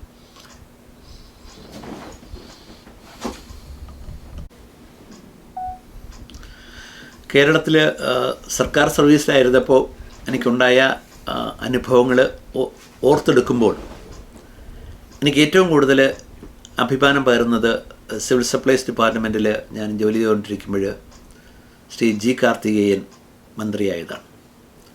അതിനു മുമ്പ് സിവിൽ സപ്ലൈസ് ഓഫീസേഴ്സ് അസോസിയേഷൻ്റെ ഒരു ഭാരവാഹി എന്ന നിലയിൽ ഞാൻ ആദ്യം വളരെ അടുത്ത് പരിചയപ്പെടുന്നത് ശ്രീ ഇ ചന്ദ്രശേഖരൻ നായർ മന്ത്രിയായിരുന്നു. കേരളത്തിൽ പകരം വയ്ക്കാനില്ലാത്ത ഒരു പൊതുപ്രവർത്തകനായിരുന്നു ഇ ചന്ദ്രശേഖരൻ നായർ. അത് പലരോട് ഞാൻ എപ്പോഴും സംസാരിക്കുന്ന ഒരാളാണ്. അദ്ദേഹത്തിൻ്റെ രാഷ്ട്രീയമല്ല ഞാൻ സംസാരിക്കുന്നത്, ഞാൻ അതിൽ എപ്പോഴും അതിൻ്റെ കൂടെ സഞ്ചരിച്ചിട്ടുള്ള ആളുമല്ല. പക്ഷേ ഒരു മന്ത്രി എന്ന നിലയിൽ, ഒരു വ്യക്തി എന്ന നിലയിൽ ഇത്രയും ഉൾക്കാഴ്ചയോടുകൂടി തന്നിൽ നിക്ഷിപ്തമായ ഉത്തരവാദിത്വം നിർവഹിച്ച ഒരു മന്ത്രി ഞാൻ എവിടെയും വേറെ ആരെയും കണ്ടിട്ടില്ല. അത് ഈ ചന്ദ്രശേഖരൻ നായർക്ക് പകരം വയ്ക്കാൻ വേറൊരാളുണ്ടാവില്ല. ഇന്ന് ഫുഡ് ആൻഡ് സിവിൽ സപ്ലൈസ് വകുപ്പെന്ന് പറയുന്ന അതിൻ്റെ ഒരു ഊടും പാവും നൽകിയതിൽ ഈ ചന്ദ്രശേഖരൻ നായർക്കുള്ള പങ്ക് വളരെ വലുതാണ്. പിന്നെ അത് കഴിഞ്ഞാൽ ഞാൻ കാണുന്ന രണ്ടാമത്തെ ഒരാളാണ് എൻ്റെ ഒരു ഔദ്യോഗിക കാലഘട്ടത്തിൽ ജി കാർത്തികേയൻ. ഒരു തരത്തിലും ഏറ്റവും കൂടുതൽ അഴിമതിക്ക് സാധ്യതയുള്ള ഒരു വകുപ്പാണത്. അവിടെ ആർജവത്തോടുകൂടി ഒരു മന്ത്രിയായി പ്രവർത്തിക്കുവാൻ ജി കാർത്തികേയന് കഴിഞ്ഞിട്ടുണ്ട്. അദ്ദേഹം വളരെ അകാലത്തിൽ നമ്മളെ വിട്ടുപൊരിഞ്ഞ ഒരു നേതാവാണ്. കേരളത്തിന് ഭാവിയിൽ ഒരുപാട് വാഗ്ദാനം പ്രതീക്ഷിച്ചിരുന്ന ഒരു നേതാവായിരുന്നു. അപ്പോൾ ജി കാർത്തികേയൻ്റെ നിര്യാണവും ശരിക്കും നമ്മളെ വളരെ കൂടുതൽ ദുഃഖത്തിലാക്കിയിട്ടുണ്ട്. അതിനപ്പുറം ജോലി കിട്ടുന്നതിന് മുന്നേ തന്നെ കാർത്തികേയനുമായിട്ട് എനിക്ക് വ്യക്തിപരമായ അടുപ്പമുണ്ടായിരുന്നു. അദ്ദേഹം ഞങ്ങളുടെ MLA ആയിരുന്നു.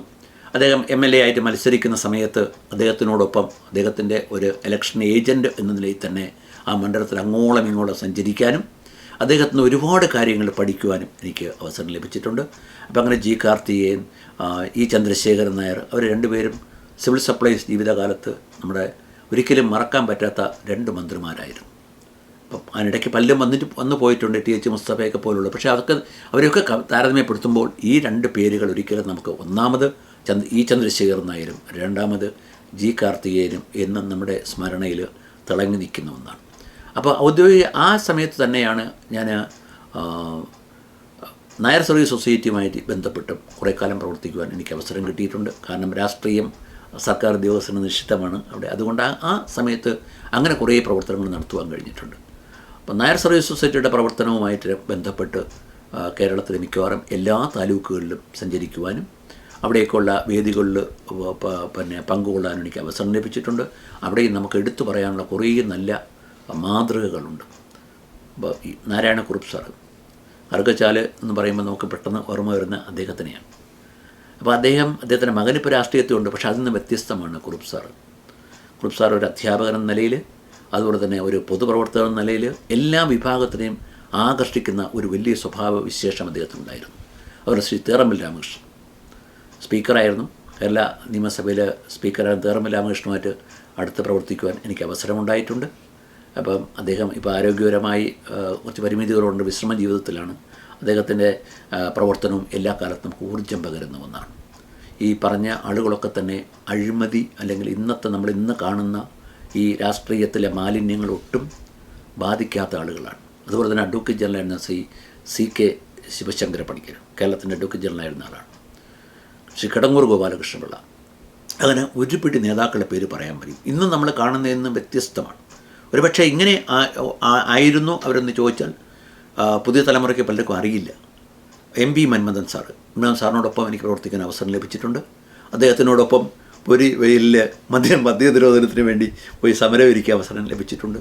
പക്ഷേ അവരെല്ലാം മുന്നോട്ട് വച്ചിരുന്ന ആശയങ്ങൾ പൂർണ്ണമായി പരിഹരിക്കാൻ കഴിഞ്ഞിട്ടുണ്ടോ അല്ലെങ്കിൽ അത് നേടാൻ കഴിഞ്ഞിട്ടുണ്ടോ എന്നുള്ളതല്ല, അതുണ്ടാക്കുന്ന അനുരണനങ്ങൾ സമൂഹത്തിൽ എപ്പോഴും നിലനിൽക്കും. മദ്യം നിഷിദ്ധമാണോ അതോ നിയന്ത്രിക്കപ്പെടേണ്ടതാണോ, അതൊരു ചർച്ചാ വിഷയമാണ്. പക്ഷെ നിയന്ത്രിക്കണം എന്ന ഒരു ചിന്ത വരണമെങ്കിൽ അത് നിഷിദ്ധമാണ് എന്നുള്ള ഒരടിസ്ഥാന ബോധം ഉണ്ടാക്കണം. അതുണ്ടാക്കിയെടുക്കുന്നതിൽ MP മന്മഥൻ സാറും അതുപോലെ കുമാരപിള്ള സാറും ഒക്കെ വഹിച്ച പങ്ക് വളരെ വലുതാണ്. അപ്പോൾ അങ്ങനെയുള്ള ഒരുപാട് പ്രമുഖരായ വ്യക്തിത്വങ്ങളുമായിട്ട് അടുത്ത് നിൽക്കുവാൻ നമുക്ക് അവസരം ലഭിച്ചിട്ടുണ്ട്. ശ്രീ കിടങ്ങൂർ ഗോപാലകൃഷ്ണൻ നായർ സൊസൈറ്റിയുടെ ജനറൽ സെക്രട്ടറി ആയിരുന്നു. സുദീർഘമായ കാലം അദ്ദേഹം ആ സ്ഥാനം വഹിച്ച ആളാണ്. പക്ഷെ അദ്ദേഹം പടിയിറങ്ങുമ്പോൾ അദ്ദേഹത്തിൻ്റെ സമ്പാദ്യം എന്തായിരുന്നു, അദ്ദേഹം അവിടെ നിന്ന് നേടി, അതാണ് നമ്മുടെ സമൂഹം പഠിക്കാൻ ശ്രമിക്കാത്തത്, പഠിക്കേണ്ടതും. ഇന്നത്തെ നമ്മുടെ സമുദായ നേതൃത്വമായാലും രാഷ്ട്രീയ നേതൃത്വമായിരുന്നാലും ഒന്നുമില്ലാതെ വരികയും കോടികളുമായി പടിയിറങ്ങുകയും ചെയ്യുകയാണ്. മന്നത്ത് പത്മനാഭൻ്റെ ജീവചരിത്രം എന്നെ ഏറ്റവും വളരെയധികം പ്രചോദിപ്പിച്ചിട്ടുള്ള ഒന്നാണ്. അതിനകത്ത് അദ്ദേഹം പറയാറുണ്ട്, രാവിലെ കാലിയായ മടിശീലയുമായി വീട്ടിൽ നിന്ന് ഇറങ്ങിയിട്ട്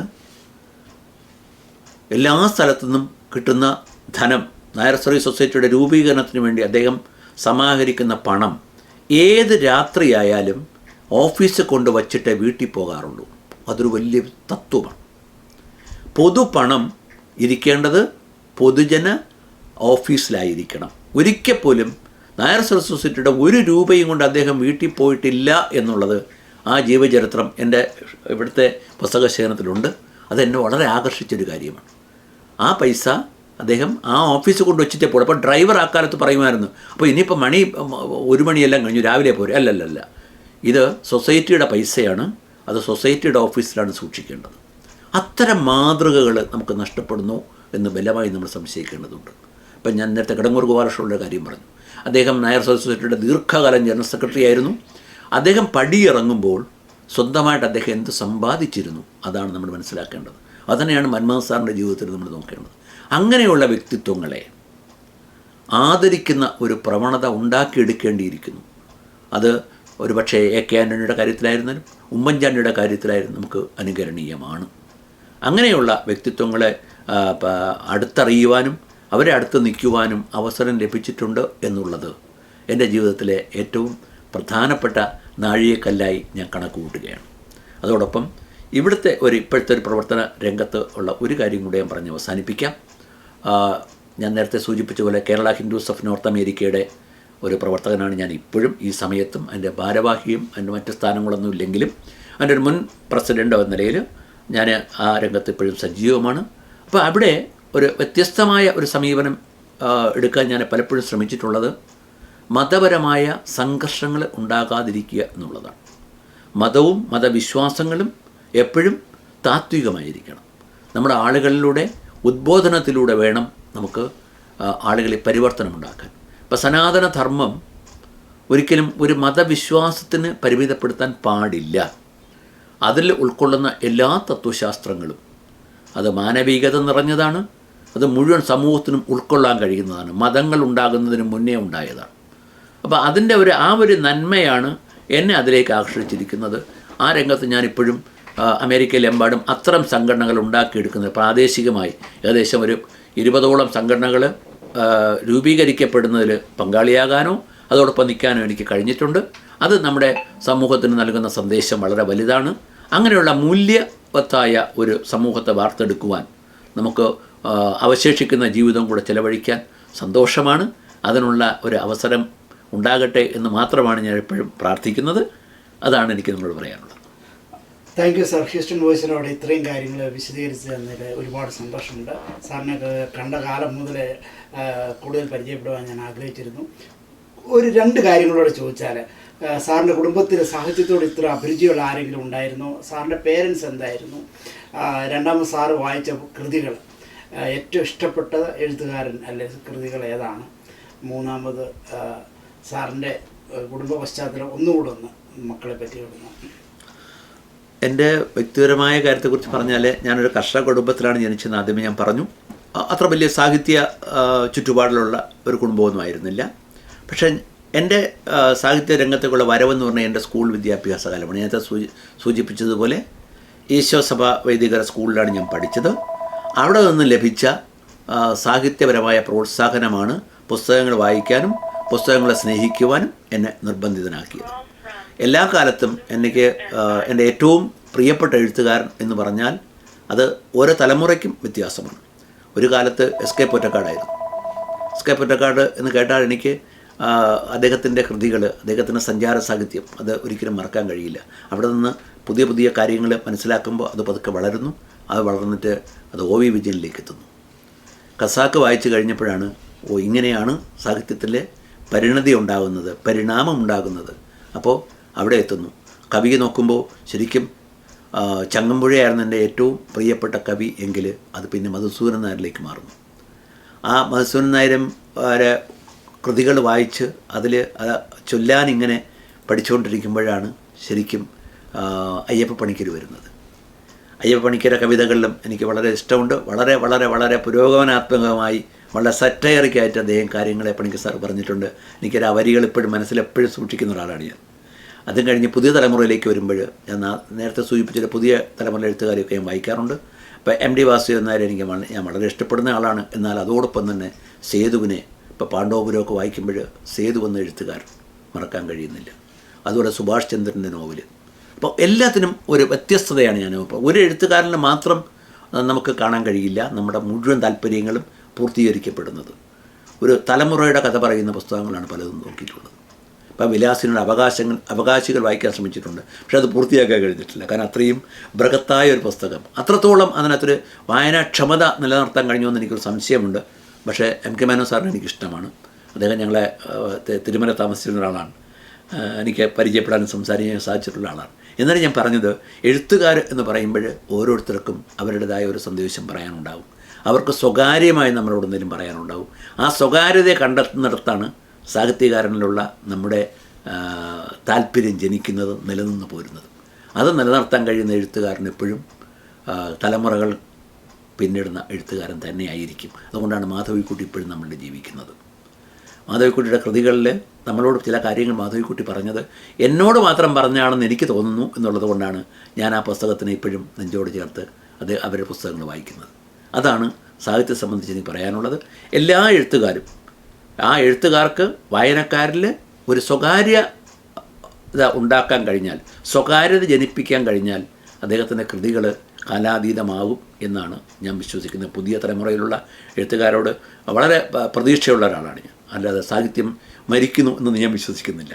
കാരണം സ്വപ്നം കാണാനുള്ള കഴിവ് നശിച്ചു പോയാൽ സമൂഹം തന്നെ പോയി.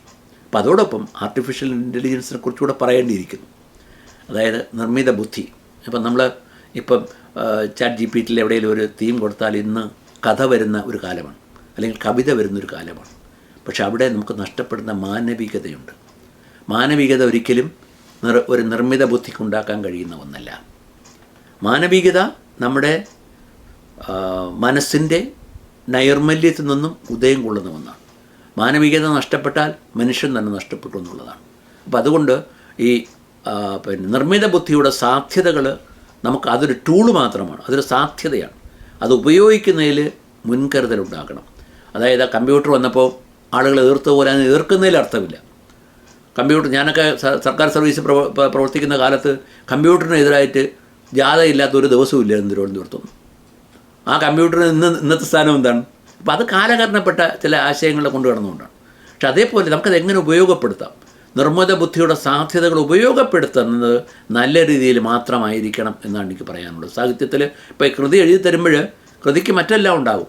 പക്ഷേ നമുക്കറിയാം, ഈ സാങ്കേതികത പിടിമുറുക്കുമ്പോൾ മാനവികത കുടിയിറക്കപ്പെടും. അപ്പം അതാണ് അതിനെ സംബന്ധിച്ച് എനിക്ക് പറയാനുള്ളത്. ആർട്ടിഫിഷ്യൽ ഇൻ്റലിജൻസിന് വളരെ പ്രാധാന്യമുണ്ട്. അത് അമേരിക്കയാണ് അതിൻ്റെ ഏറ്റവും കൂടുതൽ അതിന് വേദി ഒരുക്കുന്നത്. പക്ഷേ വളരെ വളരെ സന്തോഷകരമായ കാര്യം, ഭാരതവും ഒട്ടും പിന്നിലല്ല.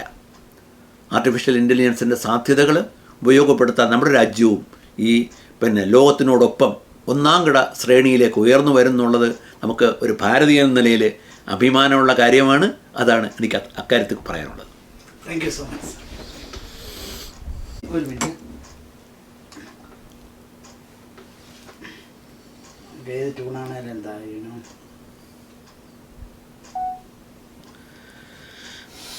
നീ തന്നെ ജീവിതം സന്ധി, നീ തന്നെ മരണവും സന്ധി, നീ തന്നെ ഇരുളുന്നു, നീ തന്നെ മറയുന്നു, നീ തന്നെ സന്ധി.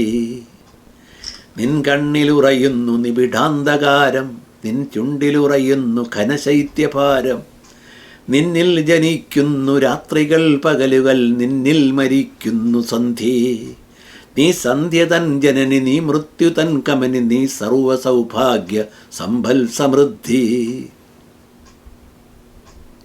അയ്യോ പണിക്കര കവിതയാണത്.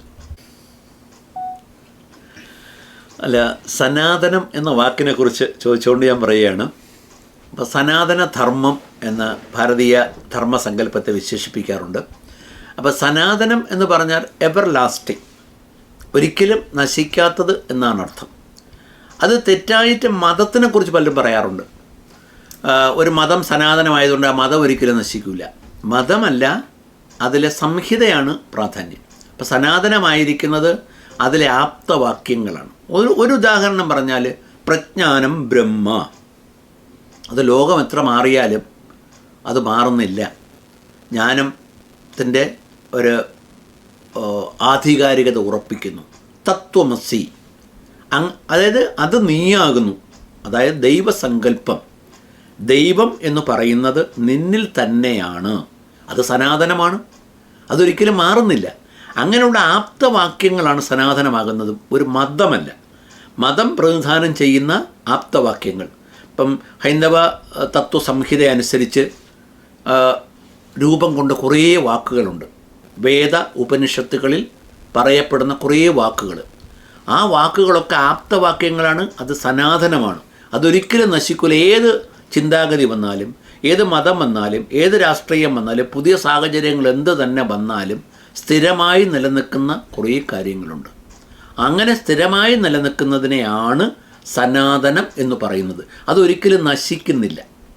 അപ്പോൾ നാശമില്ലാത്തതെന്തോ അതാണ് സനാതനം. അത് ആപ്തവാക്യങ്ങളാണ്, ഹൈന്ദവ ആപ്തവാക്യങ്ങളാണ്. അത് ഓരോന്നായിട്ട് എക്സ്പ്ലെയിൻ ചെയ്യാൻ സമയമില്ലാത്തവർ ഞാൻ അതുകൊണ്ട് കടക്കുന്നില്ല.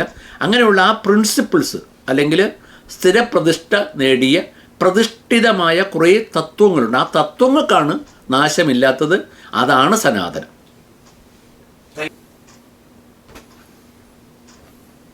മഞ്ഞണി പൂനിലാവിൽ പേരാറ്റിൻ കടവിൽ മഞ്ഞളരച്ചു വെച്ചു നീരാടുമ്പോൾ,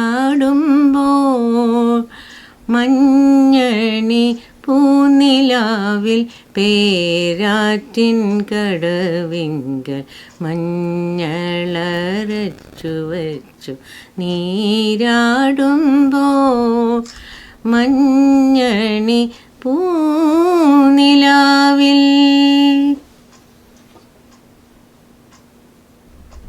അവിടെ ഇവിടെയുള്ള വ്യത്യാസം പറഞ്ഞാൽ ഇന്ന വർഷം ഇവിടെ വന്നു, ഇവിടെ വന്ന ശേഷം കണ്ടൊരു വ്യത്യാസം അത് അവിടെ എവിടെയും തമ്മിൽ. ഞാൻ ജയ. ഞാൻ നാട്ടിൽ തിരുവനന്തപുരത്താണ് എൻ്റെ ജന്മം. പാപ്പനംകോട് എന്ന് പറയും. എൻ്റെ അമ്മ ടീച്ചറായിരുന്നു. ഞാൻ എൻ്റെ പ്രാഥമിക വിദ്യാഭ്യാസം തുടങ്ങിയത് നേമം വിക്ടറി ഹൈസ്കൂളിൽ വെച്ചായിരുന്നു. അവിടുന്ന് ഞാൻ ഹൈസ്കൂൾ സനാന മിഷൻ ഹൈസ്കൂളിലാണ് പഠിച്ചത്. ട്രിവാൻഡ്രത്ത് പത്മനാഭസ്വാമി ക്ഷേത്രത്തിനടുത്തുള്ള ആ ഒരു ഹൈസ്കൂളിലാണ് ഞാൻ എൻ്റെ 10th കാലം പഠിച്ചത്.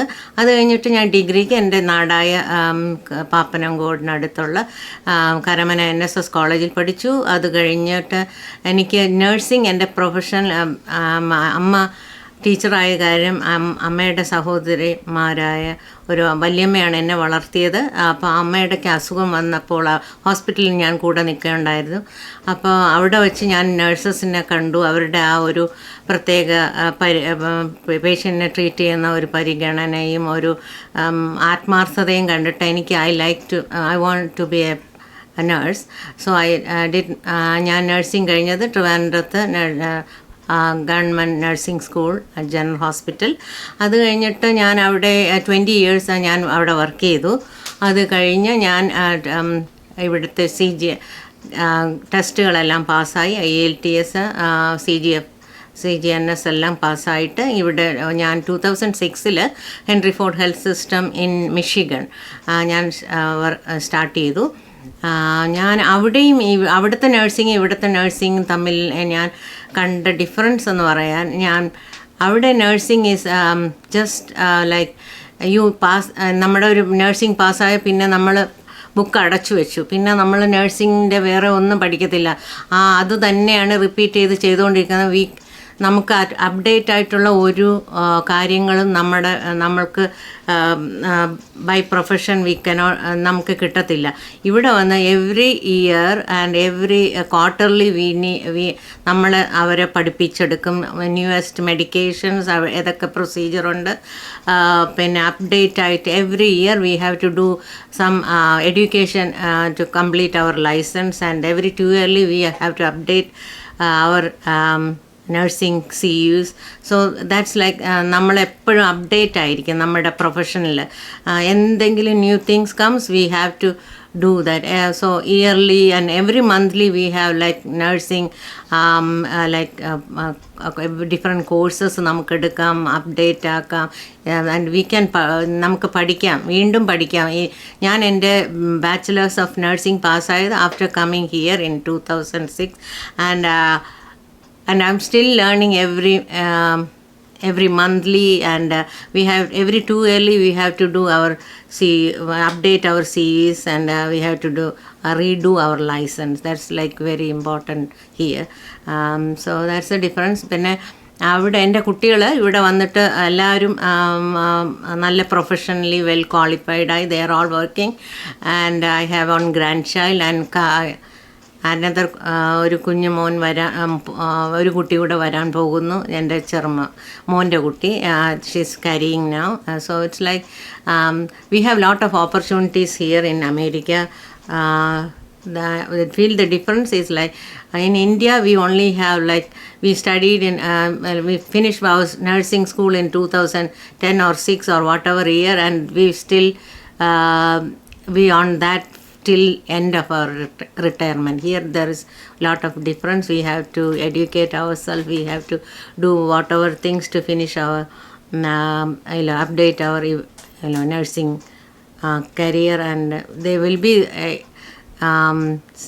looking for any changes, or if we didn't finish our update our career program, they will ask you to redo it, and we have to pass that test every 2 monthly or like update that. That's only. And my husband is Surendra Nair. He is retired right now, and I'm doing well. I hope all the nurses who is looking forward to come here to be always prepared to learn more and update each minute. We are doing with different like new innovation, and we have to be update with our license and like update your knowledge. Or willing to study can come, and this is a country we can prosper and we can reach our goals here. I'm so proud to be a nurse. Thank you. മമ്മ ഒരു കാര്യം കൂടെ ചോദിച്ചാൽ, അമ്മ ഡിട്രോയിറ്റിലാണ് വന്നത്, ഹ്യൂസ്റ്റണിലാണ് ഇപ്പോൾ ജോലി ചെയ്യുന്നത്. എത്ര ഹോസ്പിറ്റൽ ജോലി ചെയ്തു? ഈ ഹോസ്പിറ്റലുകൾ തമ്മിൽ എന്തെങ്കിലും കമ്പാരിസൺ? Now I am ഞാൻ വന്നത് മിഷിഗണിൽ, അവിടുത്തെ തന്നെ ഏറ്റവും വലിയ ഹോസ്പിറ്റലായ ഹെൻറി ഫോർഡ് ഹെൽത്ത് സിസ്റ്റത്തിലായിരുന്നു. അവിടെ ഞാനൊരു പ്രൊസീജിയർ ഏരിയയിൽ മോർ ദാൻ 8 years വർക്ക് ചെയ്തു. അതിനു മുമ്പ് ഒരു ഇൻപേഷ്യൻ്റ് നെഫ്രോളജി യൂണിറ്റിൽ വർക്ക് ചെയ്തായിരുന്നു. അവിടെ ഡയാലിസിസ് പേഷ്യൻസ് അങ്ങനെ ഒത്തിരി പേരെ ഞാൻ കാണാനിടയായി. അത് കഴിഞ്ഞിട്ട് ഞാൻ 2 years before I came to Houston. This is one of the biggest hospital in the world. I was working in MD Anderson Hospital, which is the number 1 in whole world. So ഇവിടെ കണ്ട difference എന്ന് പറഞ്ഞാൽ, ഇവിടെ എപ്പോഴും we are learning every day, every moment. We are dealing with more cancer patients, which are like and the newest studies we go with new medications. I'm working in CT and MRI. We are dealing with patients who are coming for us. Even the 10-minute we see the patient, we have to be very polite, and we deal. Some of the patients are like after cancer, like 2 or 3 types of cancer they gone through, and they are coming with all these conditions, and they are very irritated, always like very irritant towards the nurses, but we are dealing with patient way so that they will be very satisfied. Even that 20 minutes we are dealing, we should be in very professional way. Whatever they are showing or acting, we don't care, and we give and every patient they are giving us an evaluation. So that 20-minute or 10-minute we are dealing with patient has to be very professional. Anything abnormal or anything with the patient complaint can make a big difference in the hospital. So we are like it is not like this when I start my career. So it's like big difference. We are like I'm so happy to work there, and I'm so proud being a nurse in MD Anderson. Thank you so much. അഭിമുഖം നിർത്തുന്നതിന് മുമ്പ് അമ്മാമ്മയുടെ സിബ്ലിങ്സിനെ പറ്റി ഈ സാറിനെ എങ്ങനെ കണ്ടുമുട്ടിയെന്ന് കൂടെ പറഞ്ഞു. ഞാനൊരു സാധാരണ സാധാരണ കുടുംബത്തിലാണ് ജനിച്ചത്. എൻ്റെ അമ്മ ടീച്ചറായിരുന്നു, അച്ഛൻ ഗവൺമെൻറ് സർവേ ഡിപ്പാർട്ട്മെൻറ്റിൽ വർക്ക് ചെയ്യുന്ന ഒരാളായിരുന്നു. ഞങ്ങൾ 4 പെൺകുട്ടികളാണ്. എനിക്ക് എൻ്റെ കൂടെ 3 അനിയത്തിമാരുണ്ട്, ഞാൻ ഉൾപ്പെടെ 4 പേര്. ഞങ്ങളെല്ലാവരും പഠിക്കാൻ നല്ല മിടുക്കികളായിരുന്നു. എനിക്ക് പ്രൊഫഷൻ, അമ്മ ടീച്ചറായതുകൊണ്ട് തന്നെ വെരി ഇമ്പോർട്ടൻറ്റ്, പഠിക്കണം, ജോലിക്ക് പോകണം, അങ്ങനെ ഒരു മസ്റ്റായിരുന്നു വീട്ടിൽ. എനിക്ക് എൻ്റെ പ്രൊഫഷൻ നഴ്സിംഗ് ആണെന്ന് പറഞ്ഞ് ഞാൻ ആദ്യമേ തന്നെ 18 വയസ്സാവുന്നതിന് മുമ്പ് അപ്ലൈ ചെയ്തു, കിട്ടി. അങ്ങനെ ഞാൻ നഴ്സിംഗ് ഫീൽഡിലോട്ട് മാറി. എൻ്റെ അനിയത്തി ഡോക്ടറാണ്. She's working in BJ medical college, അവിടെ വർക്ക് ചെയ്യുന്നു, അസോസിയേറ്റ് പ്രൊഫസറാണ്. രണ്ടാമത്തെ അനിയത്തി ഗവൺമെൻറ് സെക്രട്ടേറിയറ്റിൽ നിന്ന് റിട്ടയർ ചെയ്ത ആളാണ്. മൂന്നാമത്തെ ആൾ ട്വിൻസാണ്. അപ്പോൾ അതിൽ കൊച്ചനിയത്തി ഇപ്പോൾ ഒരു CN നഴ്സിംഗിൻ്റെ ഏറ്റവും highest level in the in Trivandrum. കഴിഞ്ഞിട്ട് ഇപ്പോൾ റിട്ടയർ ചെയ്തു. അവളുടെ മോള് ഡോക്ടറാണ്. അനിയത്തിമാരുടെ എല്ലാവരുടെ മക്കളും ഡോക്ടറും ഒരാൾ എൻജിനീയറും. അപ്പം they are all well educated. I'm so proud being to be എൻ്റെ കുട്ടികളും നല്ലതാണ്. They are all well educated. Education is very important, especially പെൺകുട്ടികൾക്ക്. They have to educate themselves, and they can live even if the husband is not working or like any problem with, they can earn and they can live their family and they can be the breadwinners of their family.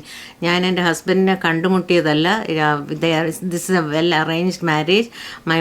എൻ്റെ അച്ഛൻ മരിച്ചുപോയി. അമ്മയും എൻ്റെ അമ്മാവനും കൂടെ കണ്ട് ഞങ്ങളുടെ ഒരു പരിചയമില്ലാത്ത ഒരാളെ കണ്ടുമുട്ടി ഞങ്ങൾ അങ്ങനെ റെഗുലർ കല്യാണം കഴിഞ്ഞ് അങ്ങനെ വന്നതാണ്. അപ്പം ഞങ്ങളും 2 വ്യത്യസ്ത കുടുംബങ്ങളിൽ നിന്ന് വന്നവരാണ്. 2 ബിഹേവിയേഴ്സ് എല്ലാം വ്യത്യാസമാണ്. അങ്ങനെ ഇപ്പം 40 വർഷമായിട്ട് ഞങ്ങൾ ഒരുമിച്ച് ജീവിക്കുന്നു. ഞങ്ങളുടേതായിട്ടുള്ള ഞങ്ങൾക്കൊരു കുടുംബത്തിൽ മോനും മകളും ജനിച്ചു. അവർക്ക് 2 പേരും കല്യാണം കഴിഞ്ഞു, well settled in America. Thank you. അമ്മമ്മയുടെ സിസ്റ്ററിൻ്റെ ഫാദർ സർവേ ഡിപ്പാർട്ട്മെൻറ്റിലായിരുന്നു പറഞ്ഞു. അച്ഛൻ സർവേ ഡിപ്പാർട്ട്മെൻറ്റിലായിരുന്നു പറഞ്ഞു. എന്ത് പൊസിഷനിലായിരുന്നു? വേറെ ഏതൊക്കെ സ്ഥലത്തൊക്കെ പോയി സർവേ ചെയ്യാറുണ്ടായിരുന്നു? അതിനെപ്പറ്റി ഒന്ന് അറിയാമോ? അച്ഛൻ ഹെഡ് ഡ്രാഫ്റ്റ്സ്മാൻ ആയിട്ട് ജോലിയായിരുന്നു. പക്ഷേ അച്ഛന് ഇപ്പം ആരെങ്കിലും വന്ന് വിളിക്കുകയാണെങ്കിൽ അച്ഛൻ അങ്ങനെ പോകാറുണ്ട്. എനിക്കിപ്പോഴും ഓർമ്മയാണ്, ഞങ്ങളുടെ വീട്ടിൽ ഞങ്ങൾക്ക് ഓൾമോസ്റ്റ് 1 ഏക്കർ ഉണ്ടായിരുന്നു. അച്ഛനാണ് എല്ലാം. ഞങ്ങളുടെ വസ്തുവിൽ ഒരു ലിങ്ക്സ് പോലും കുറവില്ല, എല്ലാം കറക്റ്റ്. വീട്ടിൽ സർവേ ചെയിനൊക്കെ ഇരിപ്പുണ്ടായിരുന്നു. ഉണ്ടായിരുന്നിട്ടുണ്ട്. താങ്ക് യു, ഒരുപാട് സന്തോഷം. അല്ലേ എന്തോന്ന് പറഞ്ഞതാണ് നിങ്ങൾ 4 പരിപാടിയാണ്, പാട്ടുകാരിയൊന്നുമല്ലല്ലോ. അതെ, അവ ഇതിനകത്ത് ഒരു ഫോർമാലിറ്റി ഇല്ല. യൂനോ ഞാൻ സാറിനെ വെറുതെ വെച്ച് കേട്ടു, സാറേ എനിക്കൊരു അഭിമുഖം തരാതെ, യൂനോ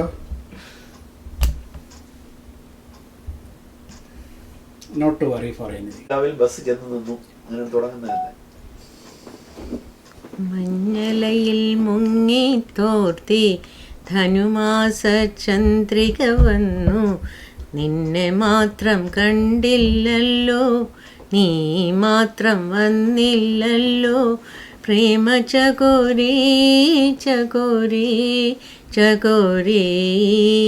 മഞ്ഞിലയിൽ മുങ്ങി തോർത്തി ധനുമാസ ചന്ദ്രിക വന്നു, എന്നെ മാത്രം കണ്ടില്ലല്ലോ, നീ മാത്രം വന്നില്ലല്ലോ, പ്രേമ ചകോരി ചകോരി ചകോരി.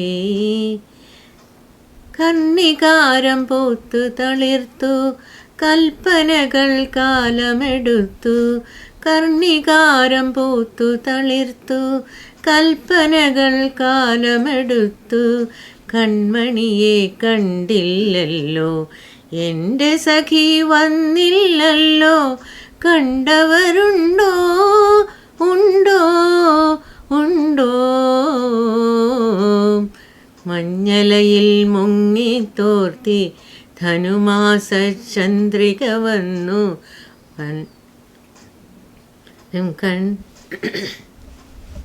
ഇതിലൂടെ ഇടയ്ക്കിടെ ഇതിൽ നോക്കി വരണം, ഇതിലേ കാണുള്ളൂ, അല്ലെങ്കിൽ വെറുതെ. മാമിക്ക് അറിയാം, പാട്ടറിയാം. മക്കളാരാ പാടുന്നേ? മോനും പാടും. അത് ശരി. അവർക്ക് വേറെ എന്താ അറിയാവുന്നേ? മൃദംഗം. മൃദംഗം വായിക്കാൻ നന്നായിട്ട്. മൃദംഗം വായിക്കല്ലേ? ശബരി പാടാറുണ്ട് പരിപാടികളിലൊക്കെ.